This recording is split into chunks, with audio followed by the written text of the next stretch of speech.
O que você pensou quando olhou para esse tema? É bem provável que pensamos logo pai, mãe, filho. Isso é uma família. E é verdade, você não está errado. Isso é exatamente uma família. Pai, mãe e filho.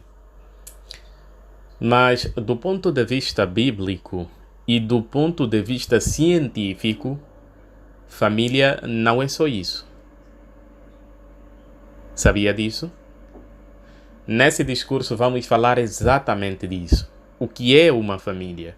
Usando o exemplo de Ruth e Noemi, nós vamos conseguir ver, à luz do que a Bíblia diz, o que realmente é uma família.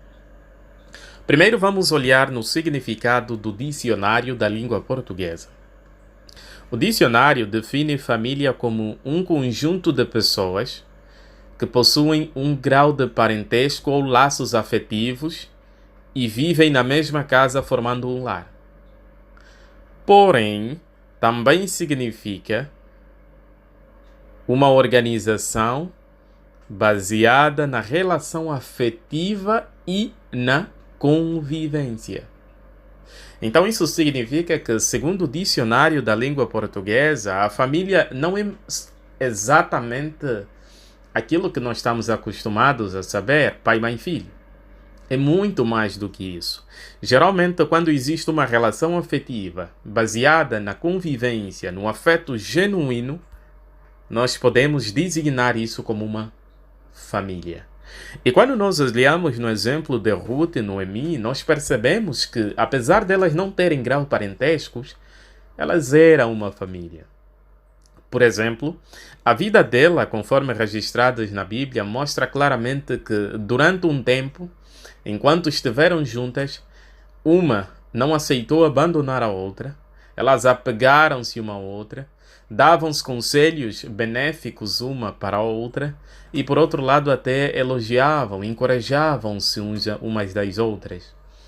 E é interessante também que a Bíblia destaca bem o amor leal, não é? Que as duas tiveram uma para com a outra. Então, essa relação afetiva, essa convivência, fez com que Ruth e Noemi tornassem uma família. Mas agora, em relação a o que a Bíblia diz, nós podemos ver claramente que família está de acordo com essa ideia. É verdade que quando todos na família preenchem o seu papel como marido, esposa, filho, avós e assim por diante, isso é uma família. Mas até mesmo duas pessoas podem ser consideradas uma família se demonstrarem carinho, bondade e amor entre si.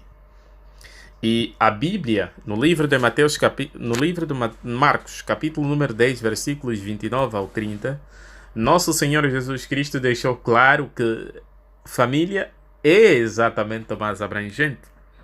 Ele, numa ocasião, estava a falar sobre alguns dos seus discípulos, a dar conselho neles, e ele preparou-os, dizendo que eles talvez no futuro poderiam sofrer dificuldades. Mas ainda assim a garantia que Jesus deu, nós encontramos nos versículos 29 ao 30 de Marcos, capítulo número 10. Jesus disse: Eu garanto-vos, ninguém deixou casa, irmãos, irmãs, pai, filhos ou campos por minha causa e por causa das boas novas, que não receba 100 vezes mais agora neste tempo casas, irmãos, irmãs, mães, filhos e campos com perseguições e no futuro sistema de coisas, a vida eterna. Então, segundo nosso Senhor Jesus Cristo, os nossos irmãos na fé também são nossa família. É por isso que nós devemos aproveitar todas as oportunidades para encorajarmos uns aos outros. Devemos aproveitar para dar força, para elogiar uns aos outros.